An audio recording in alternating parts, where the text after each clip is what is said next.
Hello and welcome to our webcast. I'm Amy Pendergrass with Moss Adams, and I'm going to get us started for today's session, Succession Planning for Professional Services. We're glad that you've joined us today, and before we begin, I'm going to play a brief video.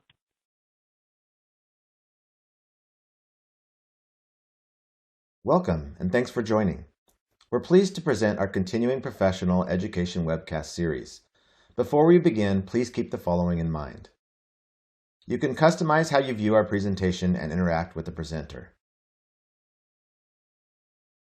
For better viewing, close all other applications and turn up your speaker volume. You can adjust window size and placement or enter full screen mode using the controls at the top right of the window or dragging the bottom right-hand corner to resize.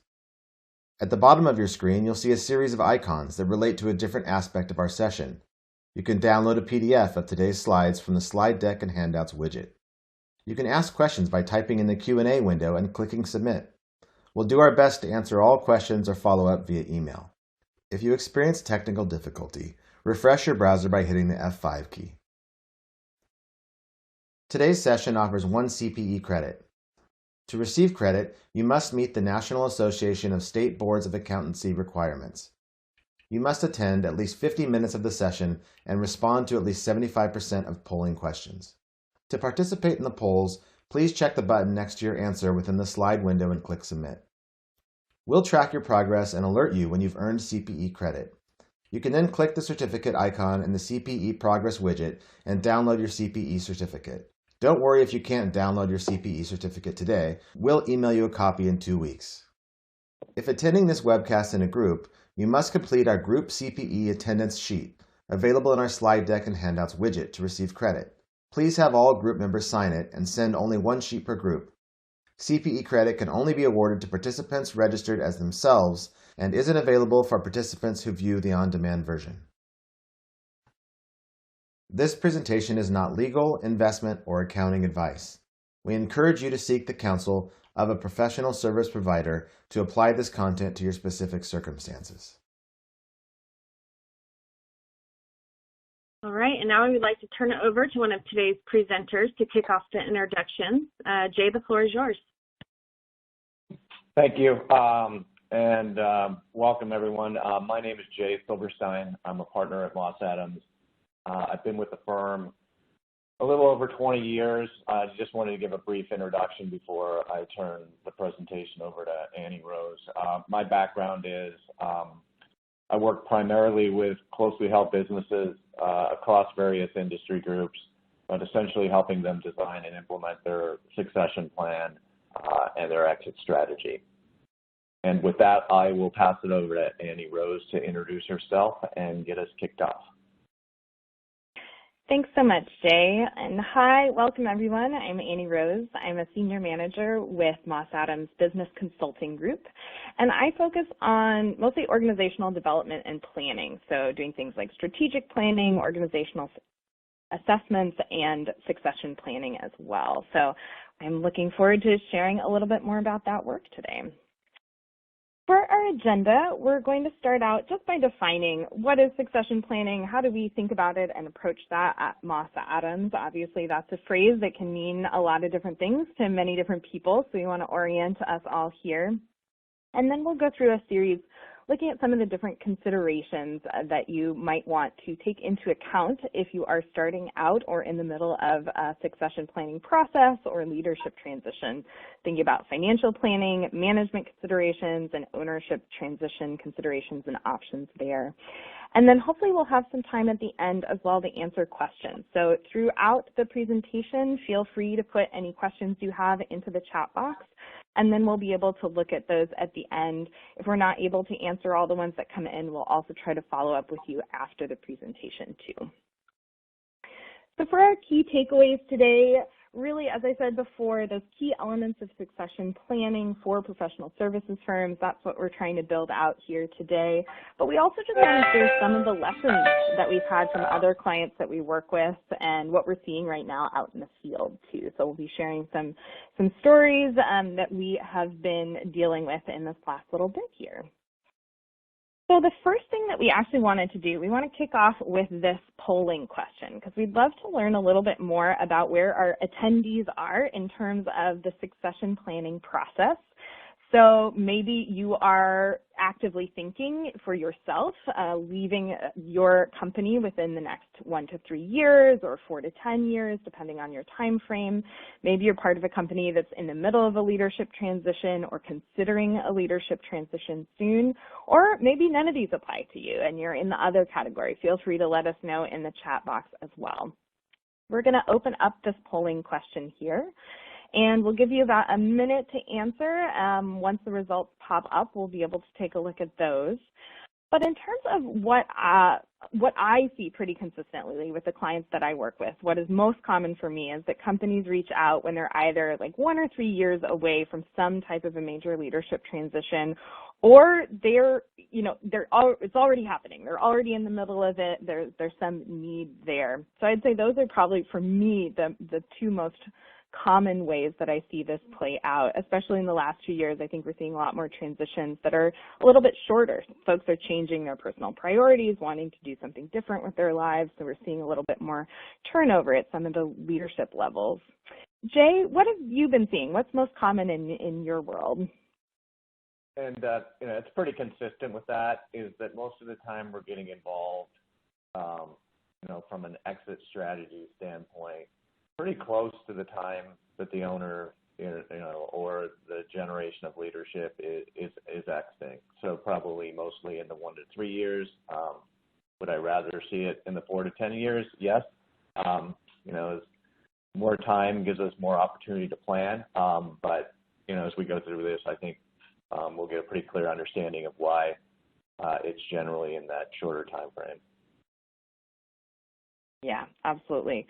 Well, great. It looks like we have a pretty good mix here, actually, from folks calling in, a pretty even split between A through D, and then a good chunk of other as well. It looks like D is our highest category here, so being part of a company that's going through a leadership transition soon. That makes a lot of sense, and I think a lot of what we're going to talk about today can help support companies that are really either thinking about this or actively in the midst of some of these decisions as well. So thank you for taking that initial polling question. And now, really quickly, we've already been talking about this word succession planning, but at Moss Adams, our working definition here is really thinking about succession planning as a process of developing talent, systems, and strategies to ensure the business can thrive when an owner or leader leaves the company. And I think for me, the most important thing about this definition is that we're not really talking about just trying to, the CEO is leaving and we're replacing that single position. Succession planning is much, much broader than that. And so when we're coming at it, we're really trying to think about, obviously, who might be those successor candidates, how are we going to replace that key leadership position, but then also thinking much more broadly around how does this fit into the strategy of our organization? What are the financial implications here? What does this mean in terms of our management team as a whole and how we are growing leaders throughout our organization? Many of those other considerations as well. So that's one thing that I just want to stress when we're talking about succession planning, is that really broad ecosystem there too. So when we're thinking about succession planning, it can be done well and it can be done less well. And Jay, do you want to talk a little bit about some of the impacts that you see here? Yeah, and I think this dovetails with what Annie Rose is saying, is that, there are, as we'll go through here, a number of different elements that impact transition and succession. And it is, if we can orient ourselves to think of it as more of a process and an integrated process than an event, like replacing the CEO or the owner retiring or leaving, it's a little more complicated and integrated, that approaching it that way can result in, a much better outcome. And, what we've seen is clients that have planned and communicated through this process have done a much better job of transitioning the business, which benefits those that remain with the business and also benefit those that are exiting. And clients that have not done as good of a job in terms of their planning or communication, the results, as you can see from the other things there, we're not maximizing value. It's a rocky deal. Legacy is undermined. And throughout this presentation, I'm going to kind of give you an example of a client that I've worked with over a number of years that's gone through this process and touched on all of these elements and many different sort of exit strategies as part of that, is hopefully to give you some idea of how all of these elements work together and sort of what ended up happening in that situation. So I've worked with a client in the professional services space. It's a very successful one owner operation, but they've been very successful over a number of years and have built up a very valuable company with good cash flow, good enterprise value, and the owner is getting older. And, you know, part of the process of doing this is to work with them to find out not only what their personal goals and objectives are, but what their business goals and objectives are. And so kind of a starting place of going through this process is understanding individually what the owner wants and what they want for the organization. And in this case, got really kind of deep on what the owner wanted in terms of the owner could have put the company up for sale, left the company, you know, and cashed in and lived out the rest of their lives very happily. But the owner was very concerned about the company, its management, its culture. And so throughout the process of determining what we were going to do or what their options were, we had to consider all of the owner's goals and objectives as it related to them personally, but also as it related to the business. And so the way we kind of look at succession planning is sometimes we look at it as, you know, management succession and ownership transition as kind of the sort of overview of what a succession plan is. You know, it's either a change in leadership of the company or a change in ownership of the company, or both. But to step back, for most owners of a business, whether the company is, you know, widely held, like an accounting firm, or closely held, like some professional services firms, we have to sort of marry both the business side and the individual side. And so the way we kind of go through that process with our clients is we want to, first of all, as I said, understand what the goals and objectives are personally and for the business, and then look at the situation and assess the client's situation through the lens of business financial planning, personal financial planning, management succession, estate planning, and then, you know, the actual transition of ownership. And I think if done correctly, that understanding the client's goals and objectives and working through the first four elements here, what ends up happening on the ownership transition side is essentially, I like to say, that kind of drops out of the bottom, is that when we understand the business side and the personal side, then our options around transition of ownership become clearer.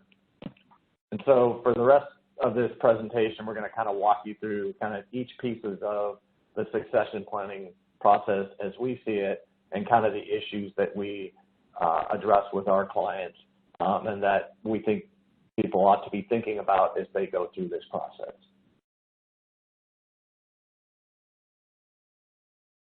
So we have our next polling question, and that is, which element of succession planning is most interesting to you? A is business financial planning. B is personal financial planning. C, management succession planning. D, estate planning. Or E, ownership transition planning. And I'm curious, Jay, sort of what you see typically in terms of the most interest in the areas. I think for me and the clients that I work with, the two of this list, the two that sort of come up most frequently are definitely sort of management succession planning and ownership transition planning. And I think the management succession planning piece comes up a lot because we're seeing often, there's politics involved, there's relationships involved there. Sometimes folks who are in the middle of it, they're just so close to that work that having a third party can be really beneficial to sort of set the stage and make sure that they're really considering all of the options. And then ownership transition planning, just because it's can be pretty technical and there's a lot of different variation in terms of what that can look like for individual organizations. What do you see as sort of some of the key elements that you're often speaking with folks about, Jay? Yeah, and I would agree with you that those tend to be the ones that come up the most. I would also add the business financial planning in this context, which is all of this, as you will see as I walk through this. The business and the cash flow from the business drives all of it. Now, having the right management team to, if the current management is stepping away and we're trying to replace that, to continue the cash flow of the business is important, and it's important in terms of, providing transferable value that's going to result in the owner getting paid. So those are sort of the three elements that we generally see as being the most important. And then as we walk through this, I think one of the things that ought to be, and again, we have sort of a split all the way across the board. Estate planning is sort of at the bottom of the list, and that makes a lot of sense depending upon the type of entity and the value of the business and things like that. But the personal financial planning is an important element of this process that I think is often overlooked, and I'll explain that as we walk through each of these elements. We've got a good mix, which is good because all of these elements are important for a successful succession plan.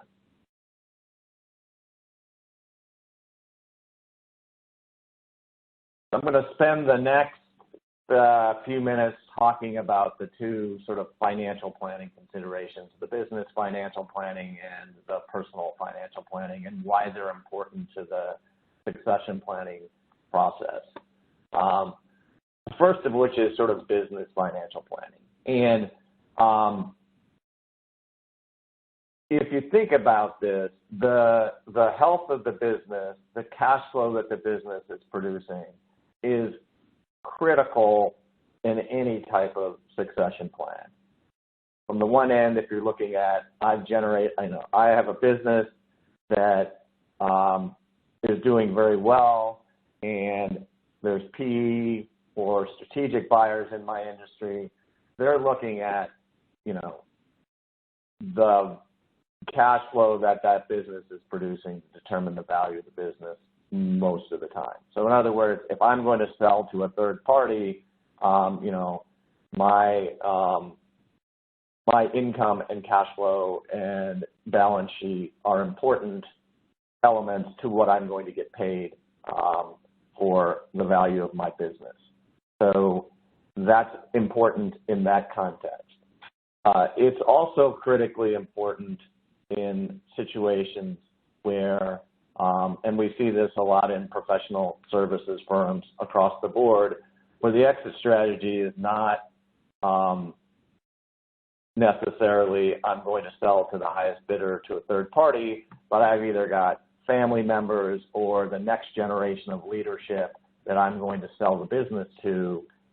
In most of those circumstances, those individuals don't have the financial wherewithal to pay the exiting owners a lump sum for the business, and oftentimes don't have the financial wherewithal to go to a bank and borrow money to buy out the exiting owners. And so the future cash flow from the business is going to be critical to funding the buyout of the exiting owner. So understanding that in any context of exit strategy where the owner is getting cashed out, it really is critical to understand how well the business is performing to determine whether or not that buyout is actually going to make sense from a financial perspective. And we see that a lot of times when we're looking at a management buyout of some form or fashion, is determining whether the company can actually cash flow what the selling owners want, and then also getting that next generation of ownership to understand that at some point in time when they're done paying off the exiting owners, that additional cash flow is now going to go into their pocket, or that they can turn around and generate the same strategy where they then sell to the next generation of leaders, and it goes on and on. But all of it is dependent upon the financial health of the business. So that is crucial in understanding what exit strategies are available and whether or not they will be successful. The other piece that's important in this whole process, and I think sometimes gets overlooked, is the sort of personal financial planning piece of this. So not only, is the business going to generate, is the business doing well enough to either get a sales price or generate enough cash flow to pay the exiting owner what the value of the business is worth, but is that going to be enough for that exiting owner to live on the rest of their life? Because at some point in time when they exit, if they give up their ownership in exchange for a lump sum payment or some sort of note paid over a period of time, that note's going to end, or that lump sum payment is going to need to be enough money for them to live the rest of their lives. And clients that have built up wealth outside of their business and are not as dependent upon that sale price to meet their financial goals have way more flexibility than clients who have operated a closely held business, have relied on the cash flow from that business as an owner to support their lifestyle, but haven't saved a lot of money outside of that business, are now going to be dependent upon whatever they're going to commit into the purchase price for their ownership interest to live on. And so understanding where the client is in that situation, is critical. And the client that I'm currently working with has over time saved up enough money outside of the business that, quite frankly, they don't really even need they could probably do okay if they sold the business for 50% or 30% of what the value is. They have done a very good job of creating wealth outside of the business so that they're not necessarily need to get the highest price to sell the business.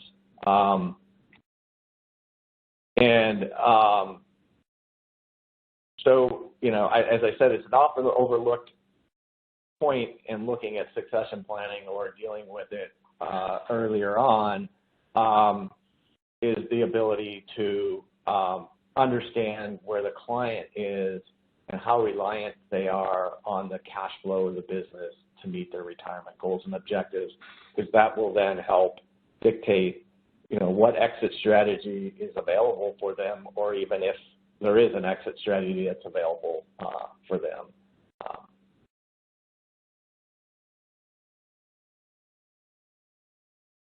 And now I'm going to turn it back over to Annie to talk about the management considerations. Fantastic. Thank you so much, Jay. So management succession planning, I think that this is a topic area where when folks who think about succession planning, this is what their brain is going to. How are we actually going to deal with the people side of this equation? And so within this setting, management planning, it is really all about your people, your talent resources, thinking about how are you defining what is needed in the next leader, figuring out who those potential successor candidates may be, and then also growing your leadership pipeline. And I think that that is one element that is often missed in this discussion. We focus in quite a bit on who's going to be the successor, how are we going to deal with that, and we think less about how are we overall as an organization making sure that we are growing leaders throughout our company so that the next time we run into this, we have some good potential candidates lined up and ready to go as well. So at Moss, I'd say, management succession, it looks different for every single company that we work with. In general, however, we usually follow this process when we are thinking about putting together a plan. And the very first stage of this process is to think about the strategy of the organization. Where are we as a firm, as a company? Where are we going? What do we want in our next leader? Because if you don't have some of the answers to those strategic questions about the future of the organization, it's going to make it much more difficult to really identify what are those key characteristics that we might want to see in a future leader and the next person serving in this role. And this came up recently with a client I was working with where we had gotten pretty far through the planning process. We were already identifying potential successor candidates. And then all of a sudden, there was a board discussion and there was a big shift in strategy, and they said, actually, we want our organization to expand outside of the United States. We want to go international with this, which was a real surprise, I think, to a lot of folks in the room. But also, it really fundamentally changed what they were looking for in that next leader and what they needed on their full management team in terms of skills and expertise and qualifications. So that is just one example where strategy really is the place to start for so many of the rest of these conversations so that you can really ground all of that in what is going to be in the best interest of the company itself. Once we get through that piece, then we start thinking about if ownership transition is going to take place, we need to think about what that structure is going to look like. Obviously, that is not the case in all succession planning processes, but Jay's going to talk a little bit more about that in a bit in terms of what some of those options can look like. But definitely, you want to have that decision and understanding right up front in terms of how, if we are going through an ownership transition, what do we wish that to look like? How do we wish that to be structured? Because that obviously sets the tone and makes some decisions in terms of whether you're bringing in internal candidates, external candidates, all of that. The other piece that I have called out here right up front is identifying the timeline, because I think that this is one that lots of folks can get hung up on, and it's very, very important to, from the outset, have an understanding of when does this particular leader wish to transition out? Is that aligned with the goals of the company? If not, how are we going to get those things closer to each other?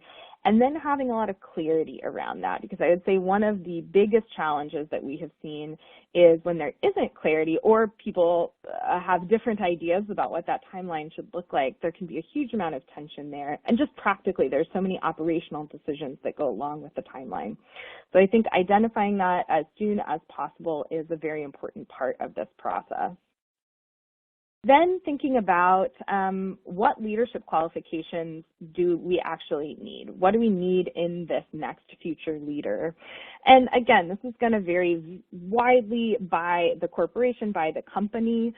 A lot of times when we're thinking about how that process is set up to actually select those criteria, this can be a really great time to bring in and gain input from staff, from potentially stakeholders, from a wider group of folks than potentially just your senior management team as well. And so that can be a really good opportunity as you're figuring out what are the criteria, what are the qualifications we want for that next leader, to actively bring in your staff into this process and engage them in a positive way as well. And then finally, or not finally, but flipping down to this next line here, we have identifying a slate of potential future leaders. Again, this is going to look very different company by company. For partnership organizations, a lot of times what we'll see is basically going from a long list of internal candidates to a short list of internal candidates, having some type of widespread input on that short list, like survey, focus groups, those types of things. followed by full set of potential interviews. For a small family-owned business, this might just be a discussion with your senior leadership team of thinking through who actually has the qualifications for this. Are we going to have to go in-house, or will we need to look elsewhere as well? But either way, most of the time there is a sort of a two-phase approach where you identify a long list, get it down to a shorter list, and then spend some time with those shortlisted candidates. And that can be true either to sort of create a development plan. Maybe you have a short list of candidates, you have 3 really great options, but each one of them have different areas where they would really need to improve in order to be able to take over this role. And so maybe you're spending time with each one of those, and that could be a year or 2 or 3, creating a development plan, having them actually sort of show up that they can take on new responsibilities. And then for others, in other instances, you might just go straight into the sort of formal interview process. I would say that one of the reasons why my team gets brought in is identifying a slate of potential future leaders can be a pretty political discussion. And so some of the organizations that we work with want to have a third party involved there. I would say one of sort of the biggest disasters that we've been brought into on this front was we had one client, they had a very short timeline. The owner wanted to retire within a year, and he wanted to transition ownership and leadership to his 2 sons. And there was a complete disagreement about which son would do what.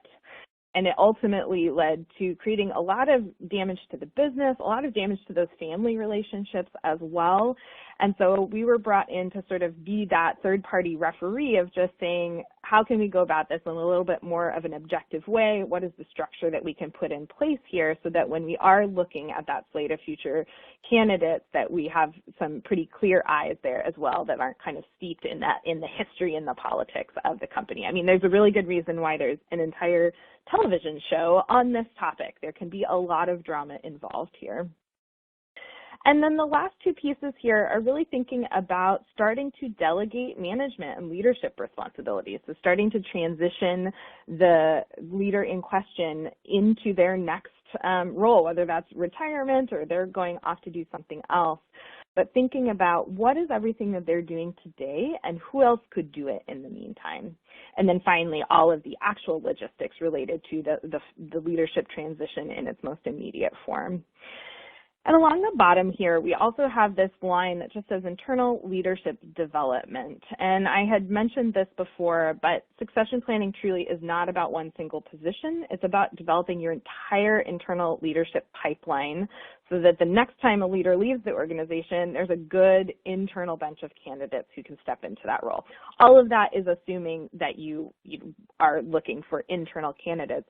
But even if you're pulling in an external candidate, developing your management team is still incredibly crucial because there's going to be a time of overlap where that new leader is going to need to have active support from all of your management team in order to be successful in their role as well. So I would say really thinking about professional development.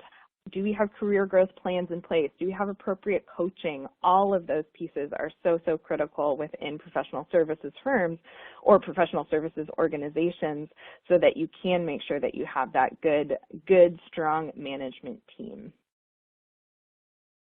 The key considerations that I have listed here, there's a bunch here. We've talked on a couple of these already. Identifying a realistic timeline. I would say I have yet to meet a client who started this process too early.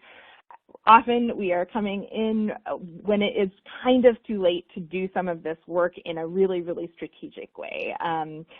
Ideally, I think, Jay, you had mentioned 5 to 10 years is your sweet spot, the ideal timeline to start having some of these conversations. I think 3 to 5 years is kind of a decent timeline for some of this work. You can get a lot done in that, especially if you are, trying to grow internal candidates and give them time to develop. You need at least 3 to 5 years in order to do some of that work. And then 1 to 2 years, that's going to be pretty challenging. Absolutely can be done. And, the best time to do this work is today. So regardless of where you are in the process, I think it definitely can be done. But I'm curious, actually, Jay, before I go on and talk about some of the other pieces on this slide, what are your thoughts on that realistic timeline piece? Yeah, and I think you're right. 3 to 5 years, particularly if the exit strategy is going to be one where whether it's some type of management buyout, ESOP, next generation family succession, where the owner is exiting and they're no longer going to be running the company or this level of owner, this generation of owners, having enough time to make sure that those that are coming in have the skills to manage the business is critical. Because again, that their ability to run the business when you are gone is how you are likely to get paid, because it's not likely you're going to get a lump sum down, and how the business is going to continue to operate. And I think it's the one piece that sometimes not enough consideration is given to making sure that next generation has the skills that the prior generation had, whether it's family members, employees, et cetera, that, if you're reliant upon that, if it's not, some strategic coming in and buying you so you don't have to worry about it, how it's being managed, then, a smaller time frame works. But that's sort of been my experience as being oftentimes, the hang up is, have these people developed skills to run the business? The math is the math, and I'll talk about that in a little bit. But, in terms of, does the business have the cash flow to support the buyout that the owners need? That's a sort of a tax and math exercise. But it really comes down to, how is that business going to perform, and do you have the right people in place? Yeah, absolutely. So now that we can get off of our timeline soapbox here, I feel like I can't stress that enough. But ideally starting early. The second piece that I wanted to really hit on, and obviously this is so critical for professional services organizations, are the client relationships. This is a industry that is driven by relationships, and so thinking about, what is our transition plan? If the person who's leaving the organization is the primary owner of many of the most critical client relationships, how are we going to retain those? What does that look like? How are we going to make sure that the clients have enough exposure to other members of our team so that when a handoff does take place, that they are comfortable with it, that they feel supported, and that they feel like they're not blindsided by any of these decisions? And so putting in a timeline and a specific communication plan for how and when those client relationships will be transitioned is really critical if you can do that in advance. Also talked about working with your governing body. Obviously, your board might come into this process in a variety of different ways. Two of the things that I see sort of overlooked in this is, sometimes if you have a board, they might be very familiar with your CEO, and if that's the person who is leaving, they may not have had exposure to other members of the senior management team or to other potential candidates as well. And so you want to make sure, if you do have internal candidates that you're thinking of potentially being able to take over this role, that they actually have some face time with your board. This is very important so that that relationship can be started as well. So that's something that we see a lot of folks just not thinking about as part of this process. The other thing that I would mention there is that if you're bringing in a leader, often you will have a nominating committee on your board. They will be actively involved in that selection process. So that's another piece to consider, and make sure that your board understands what their role is for all of this work. And then finally, another thing that often gets missed, which is so funny, but if you're going to have some major transition on your board in terms of your board leadership, ideally, you want to time that in relationship to your management turnover as well. So we were recently working with a client where their board chair and their CEO were both leaving the organization at the same time, and that was creating a lot of challenges, honestly, because they hadn't fully developed other members of the board. That board chair was a very large presence for that board in terms of he had a lot of the institutional knowledge there as well. So that's just one other sort of key thing to keep in mind, is thinking about what leadership transitions may be happening at the governing body level as well. Supporting and engaging your current leadership team, obviously it's going to be very important to have all members of your senior leadership team, your management team, at least involved in this process to the point where they understand what's happening, they have a good sense of how this is going to work, what the general timelines are. And obviously, again, this will look different depending on your structure and the nature of this transition, but the overarching sentiment is the same, that you want to have a very clear communication plan so you can identify what are those touch points in terms of sharing information, bringing people into the decision-making process. As I said before, identifying if there's any opportunities where you might want to do some additional outreach, potentially to all of staff even, to say, what are we looking for in that next leader? What's going to be important for that role? So I think you can kind of view your senior leadership team, your staff, as kind of this very positive source of energy and ideas as part of this process as well. So I'd encourage you to think about how can we be bringing people along with us here. I've titled this next one very euphemistically, Finding Opportunities for Positive Change. And what I actually mean by that is sometimes when we're doing succession planning and we're thinking about replacing a particular role on the management team, what we realize is that there's someone else on the management team who ideally really shouldn't be there. There's some other issue that's happening, maybe there's politics, maybe they're not qualified. For whatever reason, there's another leader in the organization that ideally would not be there moving forward. And I think, honestly, this is a pretty good time to kind of rip the Band-Aid off. You're already making major change at the management team level, so if there are other changes that you need to make in order to set the company up for success moving forward, this is a moment to think about those. And again, this will look different depending on the structure organization, depending on what authority you have there. But I would encourage you to think about how are we setting our next leader up for success.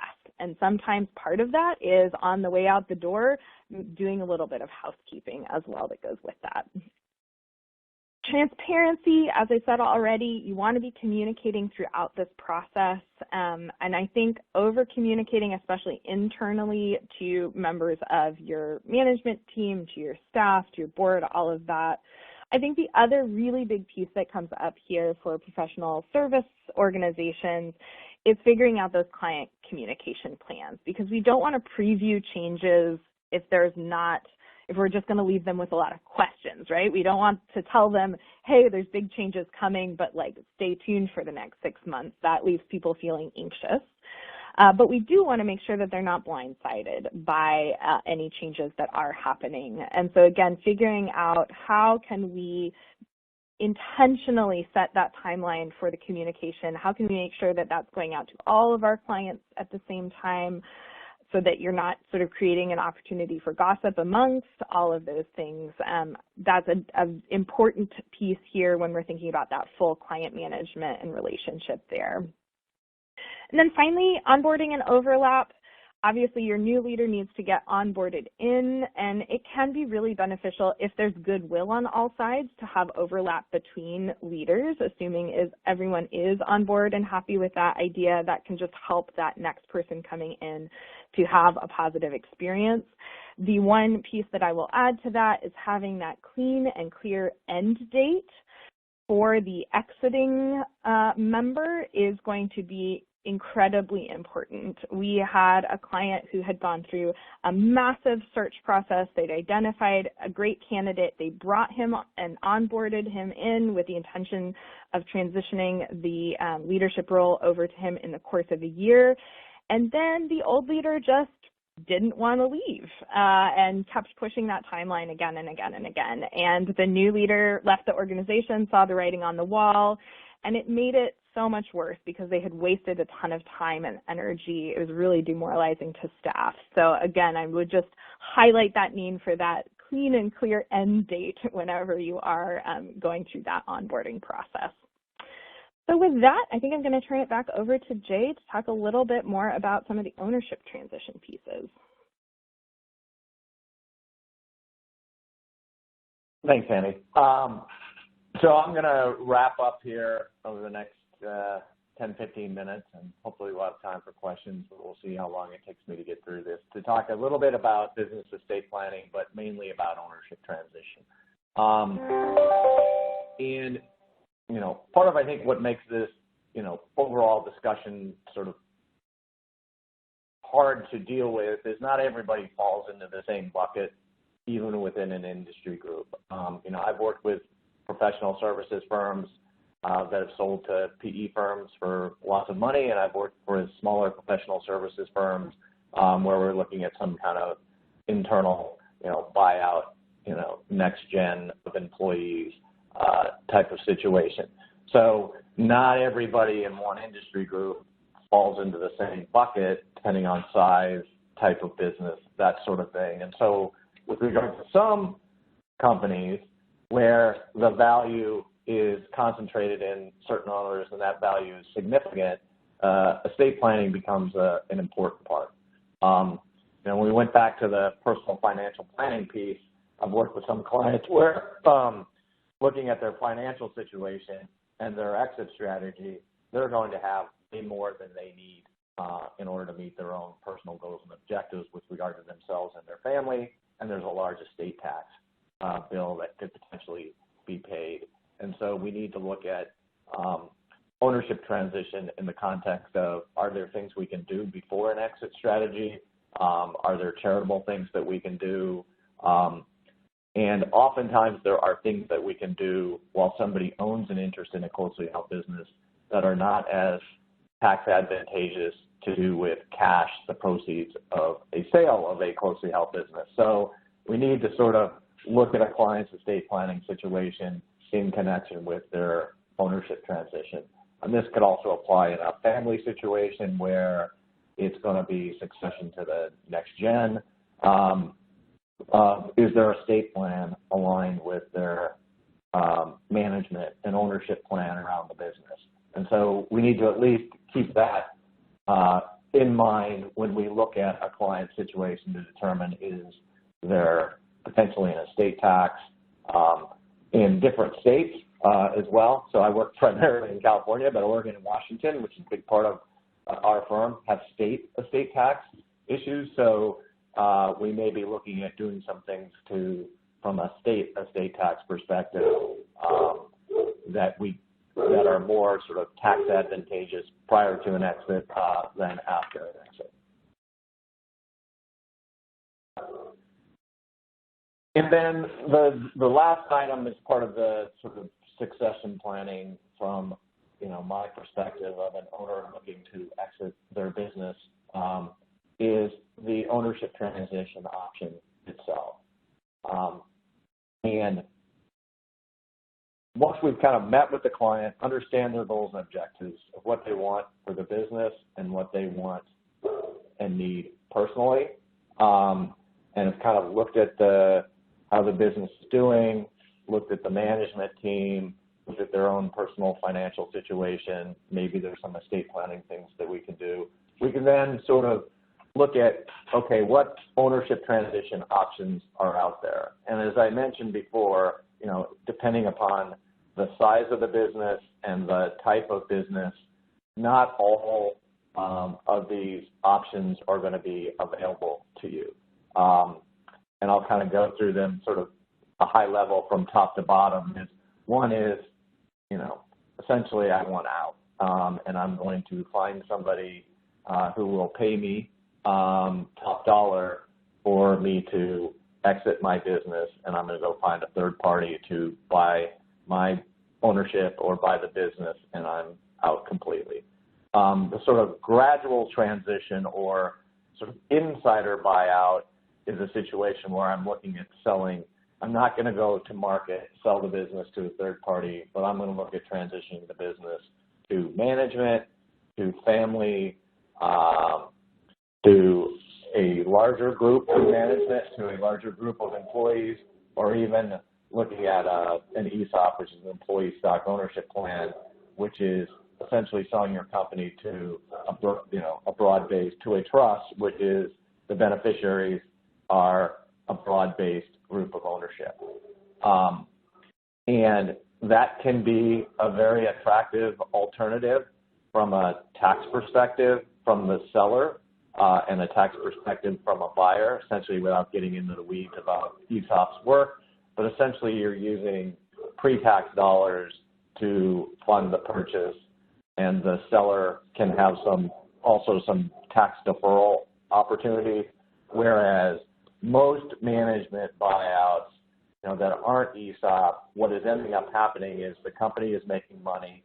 That income is flowing through to the new owner's tax returns. They're paying tax on that, and they're using after-tax dollars to either pay the bank back the loan that they borrowed to buy out the existing owners, or more often that they're using to pay the existing owners for their money. So most sort of management buyouts come with sort of after-tax dollars, where ESOPs, you're looking at being able to use pre-tax dollars, so that can be sort of significant in terms of the plan working or not.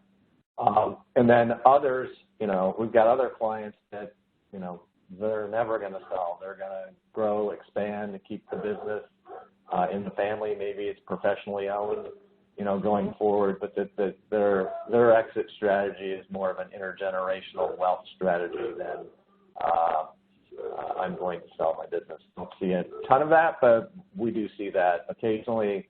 And the last item is sort of the status quo, which is I'm just going to either put my head in the sand or we'll see what happens. And obviously that's on here because we don't want our clients to do that. The more time you have, the better chance of a better outcome. I believe we have one last polling question, which is, who is your likely successors? Family, third party, management, broad-based employees, or I'm not sure yet.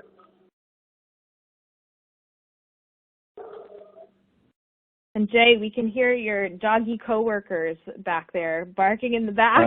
Hope everything's okay. She's a puppy, and I'm not exactly sure what's going on out there. I apologize for the background noise. Oh, good.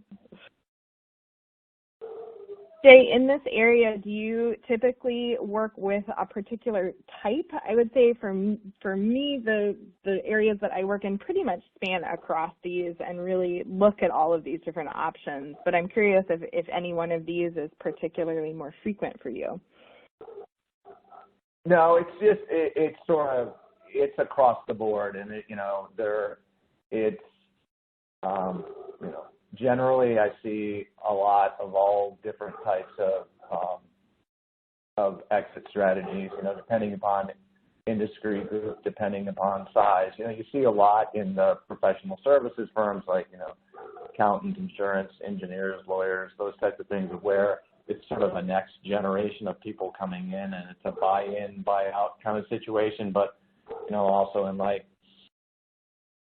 sometimes it's sort of a next gen where, a group of people have built up a business, and now they're looking at the next generation of management to come in and buy them out. And the client that I was talking about, they really looked at, they're currently looking at two different things, one of which is a management buyout by just the sort of key management team, and the other is more of a broad-based ESOP acquisition.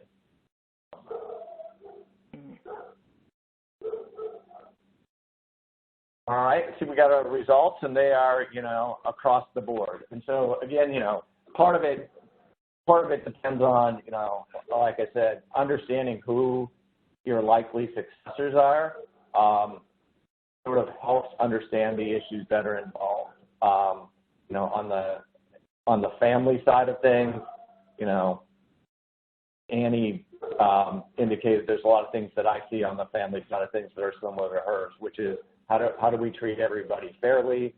When does the current generation back out so the next generation can take over? Are they qualified to take over? You know, those types of issues that you wouldn't see from a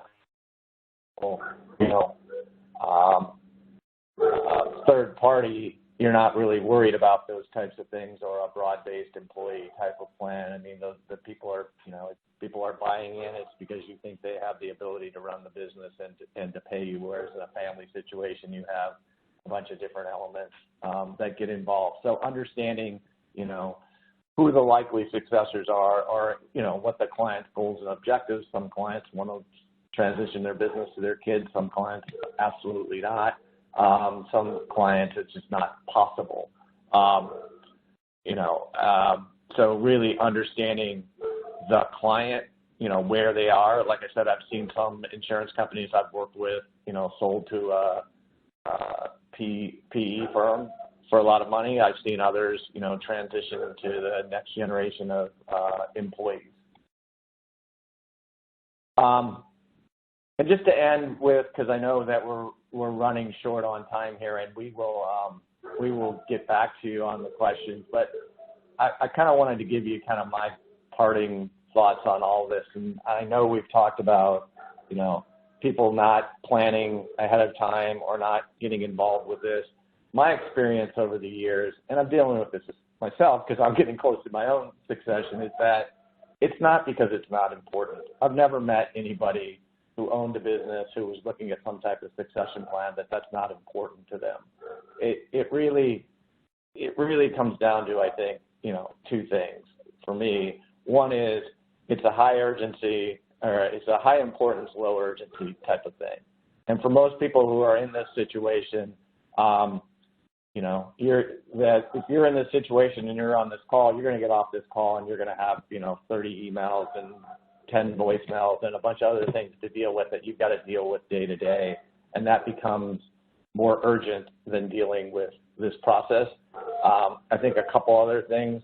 Mortality is one that I think people don't talk about enough, is that, you know, when you're getting closer to retiring, you know, it's like, it's a big life-changing event emotionally, and I think sometimes people tend to like want to put it off because they don't want to think about A, what they're going to do with the rest of their lives, two, the mortality issue, you know, those types of things. And I think the third issue is that it is kind of a process. You don't just go in and talk to somebody and you walk out the door with, here's my succession plan, it's ready to go. It's a product, it's a process. And so sometimes just putting the time and effort together to go down the road of, hey, what are my goals and objectives? Where am I at? Where do I want to get to? And how can somebody help me get there? My experience is most of the time it works out really well. And people look at this and either I don't have enough money or not going to get paid enough, or the next generation isn't going to pay me. There's a lot of worry about what isn't going to happen. And so the easiest way to deal with that is to just ignore it. Well, it's not going to go away. And, you know, I think people who, you know, plan through this process, time is your enemy. And I know time is my enemy right now, but the more time you have, the more time you have to fix issues like developing management, fixing issues within your business, dealing with structure issues, et cetera. So with that, I will turn it back over to Amy, and appreciate everybody's time and attention, and apologize for the barking dog. Yeah, thank you. But before we close out, we do actually have one last polling question, so I'm going to pull that up right here. No worries. So the last one is, which element of succession planning would you like to learn more about? And then business financial planning, personal financial planning, management succession, estate planning, or ownership transition planning. And while you're responding to that, I do want to thank Jay and Annie Rose for a great presentation today. And I also want to thank our audience for being engaged and submitting your questions to help guide today's conversation. If we didn't have time to answer yours, we will do our best to follow up with you after the webcast. Also, feel free to reach out to our presenters if you have additional questions. Their contact information is located in your console. And if you met all CPE requirements, your certificate is available to download now in the CPE progress window. A copy will be emailed within 2 weeks if you have difficulty downloading it now. And as a reminder, if you attended today's presentation in a group and would like to receive CPE credit, you must complete the group attendance sheet found in your console. And finally, here's a link to an online survey for today's presentation.